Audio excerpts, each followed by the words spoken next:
இப்போ பாருங்கள், கேரட் பொரியல் எப்படி செய்யுதுன்னு பார்க்கலாம். அதுக்கு ஒரு வடை செட்டில் தேவையான அளவுக்கு எண்ணெய் ஊற்றிக்கலாம். தாளிக்கிறதுக்கு கடுகு வந்து தேவையான அளவு சேர்த்துக்கலாம். கடுகு, உளுத்தம்பருப்பு ரெண்டும் சேர்த்தாச்சு. இப்போ பாருங்கள், பெரிய வெங்காயம் இருந்து வச்சுருக்கேன், கருவேப்பில்லை, பச்சை மிளகா 2.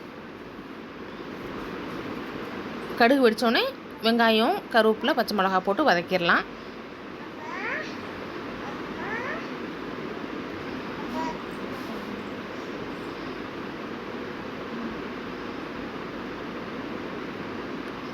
இப்போ பாருங்கள், வெங்காயம் எல்லாம் வதங்கணும். கேரட்லாம் துருவி வச்சுருக்க கேரட்டை சேர்த்துடலாம். உப்பு தேவையான அளவு சேர்த்துக்கலாம்.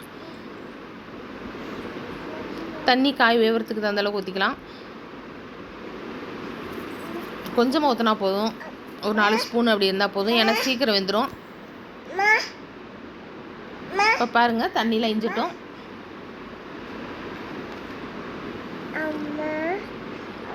இப்போ பாருங்கள், தண்ணிலாம் இஞ்சிருச்சு.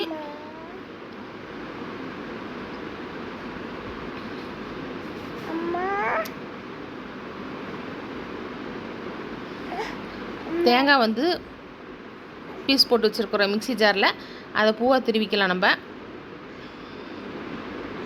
பாருங்கள், காய் வந்து நல்லா தண்ணியில் இஞ்சினதுக்கப்புறம் தேங்காய் பூவை போட்டலாம். தண்ணி இஞ்சினோடனே தான் போடணும்.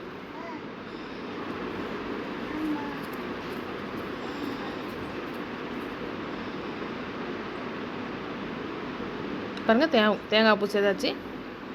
போட்டு ஒரு நிமிஷம் அப்படியே நம்ம சிம்மில் வச்சுக்கிட்டே நம்ம கிளறி விட்டால் போதும்.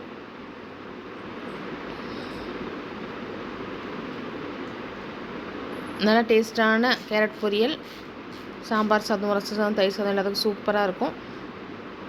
பிடிச்சிருந்தால் லைக் பண்ணுங்கள், ஷேர் பண்ணுங்கள், கமெண்ட் பண்ணுங்கள். மறக்காமல் சப்ஸ்கிரைப் பண்ணுங்கள். தேங்க்ஸ் ஃபார் வாட்சிங் this video. Bye bye friends.